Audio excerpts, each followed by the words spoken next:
Jason Aldean. He's a country music star that you may or may not be aware of. I had no idea who he was until I started covering this story. But he's got a song out called Try That in a Small Town. Just try it. And it's exactly what you would expect.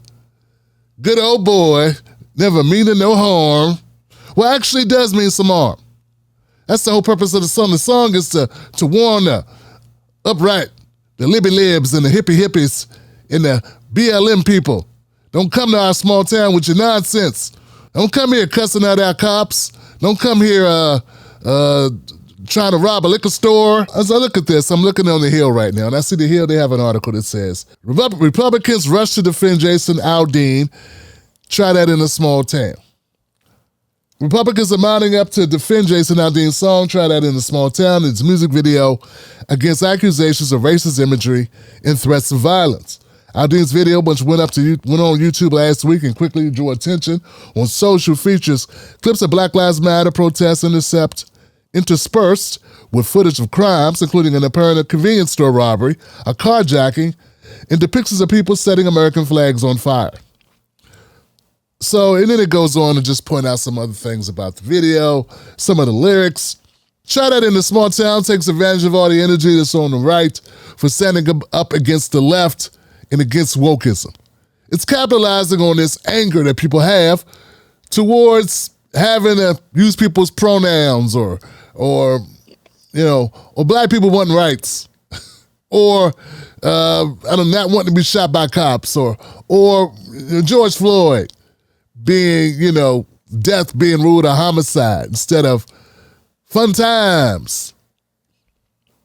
The Daniel Penny is going to face charges instead of facing a welcoming parade, a hero's welcome.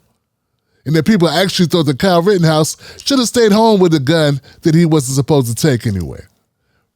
But see, that's the whole thing. It's just, so basically, it's a very clever marketing scheme, and that's why the song is doing so well.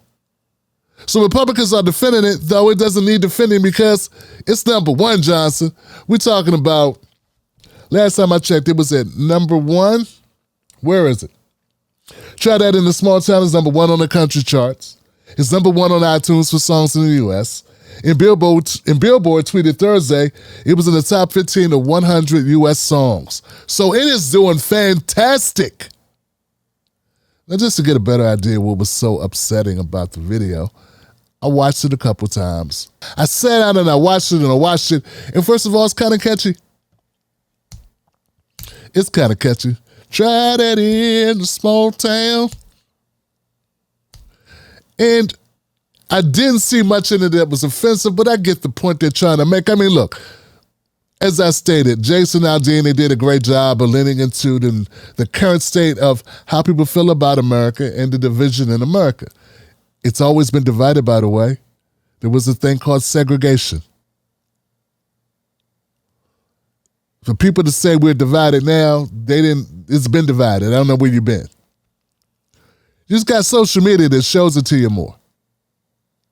And Jason Aldean he's just piggybacking. He's doing it what Trump did, which is what Kid Rock did, which is what the people that boycotted the Bud Light did, and before that they were boycotting Starbucks, and it's always something, and it's what how you make it. It's how you win. And then you have the people in the center and the liberals claiming that this is so racist when it didn't appear to be racist. Now, if you count the fact that they shot the video at a place where a young man was lynched back in 1927, Henry Cho was lynched at this location. On the words of a white woman who says, hey, I don't even know if this is a guy. In fact, I don't know who attacked me. I don't know. And they just lynched him because he was the black person they had in custody. Then it was the story of the 1946 Columbia race riot.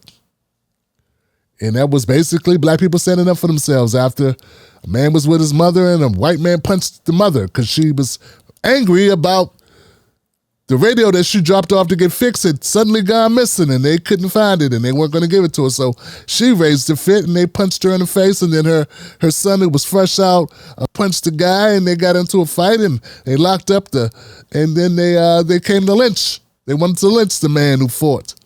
And then a couple people died. It was actually a low body count for what usually happens. And that's a funny place to decide you want to shoot the video, but hey, man, it is what it is. I mean, I find it crazy that people are covering this content and not including that fact. They want to kumbaya so much they don't want to admit that maybe Jason Aldean knew what he was doing when he picked this location for the video. He could have did it in front of a green screen and put anything there, but he wanted it to be there. A place where people got lynched, which created more controversy, which only helped propel it further up the ranks. It only makes more right-wing or conservative folks want to defend it now that it's being canceled by left people who weren't going to buy it anyway, and that's why canceling really doesn't work. So the people that are upset about it the most and canceling it are people that wouldn't pay for it anyway. And even though I understand the point of view where it's like, man, this is only triggering folks in order to benefit financially. And yeah, that's what it's doing. But that's the same thing they do when they make movies about black people being beat up or lynched or whatever. They're triggering black people to get a response in order to typically, I feel, get a financial gain out of that as well. They play to our emotions to do the same thing. And here they're playing to our emotions to get upset. So now that's going to cause the reaction of the conservatives, which will be to go not just buy one download, but 10 downloads. And at the end of the day, it's all capitalism on steroids, thanks to you people being upset. And as much as I want to be upset about this, and I want to say, hey, screw them, and thank you, Sonny Hostin, for your passionate response on The View, I got to admit, what are we complaining about? I mean, we got rap music that glorifies people shooting each other all the time. And this video's not even doing that. The lyrics aren't even doing that. And even if they were, it's a song. You can't censor people because you don't like the song. And we don't want that. And no rap artists and no rap lovers, and I'm an OG rap supporter of hip-hop, should want that. Because first they came for you, and I said nothing, and then they came for me, and there was no one left, or something like that. So we don't want to fall into that pit. So after I watched the video a couple times just to do my research to make sure I wasn't overlooking anything, and no, I didn't see anything that was inherently like, there was no actual depiction of anybody being lynched in the video. There's no words in the song that says, grab a black man and rip him, take him outside. You know, there used to be songs like that. This song didn't have that. Whew. And after the video played, and I was not super offended by it, though I know what they're trying to do as a marketing tactic. I'm not saying I agree with it, but I wasn't overly offended by it, man. I see worse stuff. I've heard worse things. I've been on the internet before, and so have you. And after the song played, what came next on autoplay? Scarface.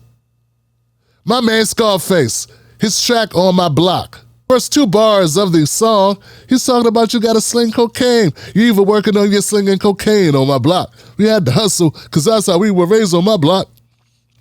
And you stayed on your spot until you made you a knot on my block. But shout out to Scarface. So I would be a hypocrite to complain about this song, but I didn't complain about My Block by Scarface. But if you don't like violence, you shouldn't like violence no matter the color of the people that are committing the violence. And it's no different than any of the other music that's put out. And when we get too far down the road and we start putting lyrics under microscopes and looking at art and deciding, is this art mean or nice or whatever, and then wanting to censor it, I think that's the wrong path to take. I'm not willing to be censored. I don't want to be censored because you don't like my words. This song does not incite violence. And Jason Aldean, I know you're an artist and you can do whatever you want to do, but if you really want to help small town America, you might want to talk to them about self-deletions or suicides. That's a big killer in the small towns. That's not outsiders coming in. That's the most inside thing that could happen, is them using the guns on themselves. And that's what's happening. That's due to lack of mental health. That's due to a lack of jobs and opportunities and options other than joining the military to go kill other people in other countries, typically brown, poor people. And besides that, you got a bunch of larcenies, break-ins, and fentanyl overdoses, and fentanyl and drugs and meth labs. That's what's happening in rural America. And of course, people pissed off like yourself. But you can choose to take advantage of those people by putting out music that points to outsiders as being part of the problem, but the problem is in the mirror. Before you leave, could you consider that maybe they want you to get upset about this video so that those guys can help spend more money to buy that video so that they can then put out something that's talking about how hurt we are, and those people will go buy that because they want to support that. And maybe we're all in a scheme, a clever scheme to put money in other people's pockets using our emotions as the fuel. Maybe? All right. I'm Tim Black. Find me at Real Tim Black on Facebook and Twitter. Tim Black Show on TikTok and Threads. And I'll be here Sunday at 7 p.m. Eastern Standard Time for Tim Black's Black Table.